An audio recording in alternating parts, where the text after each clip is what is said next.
welcome to Reading One Piece for the first time, the show where I read One Piece for the first time, and tell you my thoughts and feelings as we go. I'm completely blind to what I know about One Piece is incredibly limited to cultural osmosis and memes.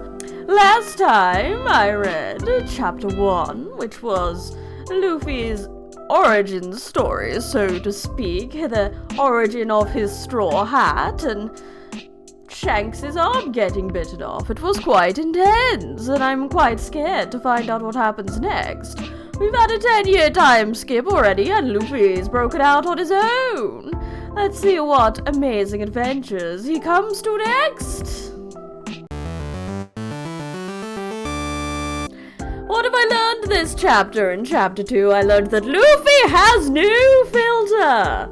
He gives not the fucks about what he is saying or the fucks about how anyone feels about it. Luffy is the man who will tell it as it is. And that may not work out in his favor in the future, I imagine. Also, I do love the introduction to this chapter. It's like, oh no, my life is over.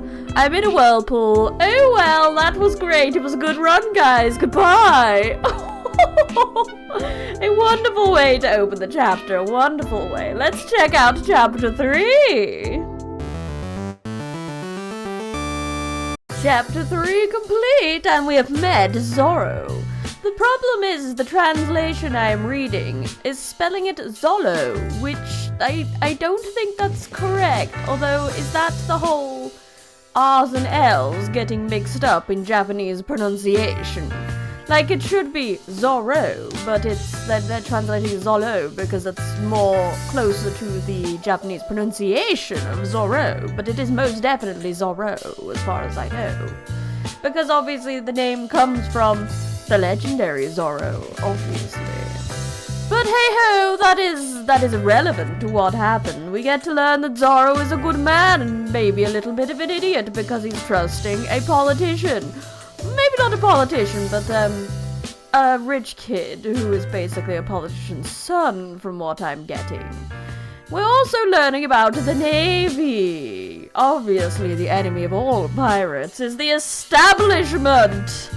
So it is unsurprising to find out that they are enemies and that the Navy are bad people. And oh no, Zoro's going to be executed in 3 days. We must go save him. And good on Luffy for punching that kid in the face. He deserved it. He very much deserved it.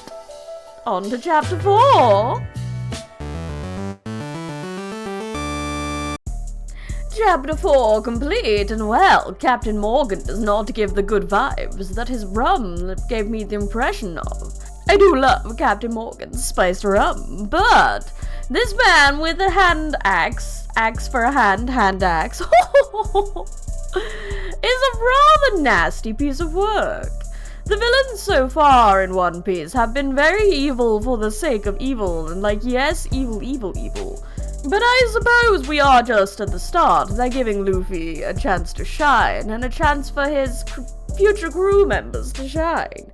I am a little worried about his friend. I somewhat knew that this character would not survive, potentially. I hoped that they would just part ways normally, but I suppose being potentially shot here, is that what happened? Is part of the course. When I realized how intense that One Piece got, I couldn't help but think that this little man's fate was going to be less than satisfactory.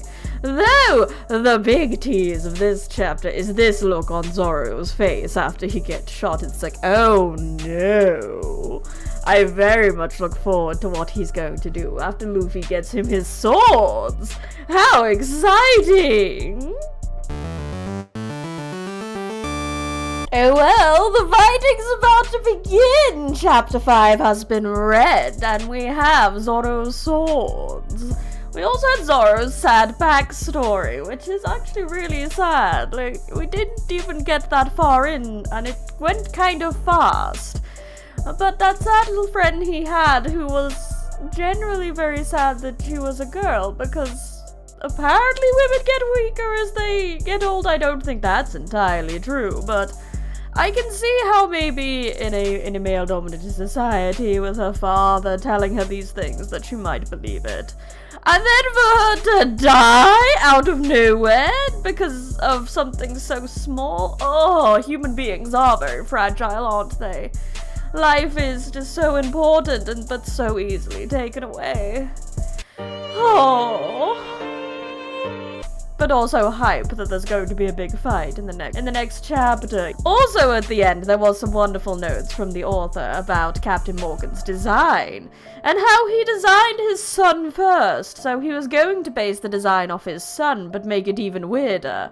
But then the editor said, no, that's not cool enough, and that's how we got the Captain Morgan of today. How very fun, how very interesting.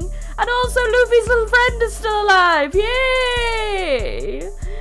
But you'll have to wait for next chapter for the next fight!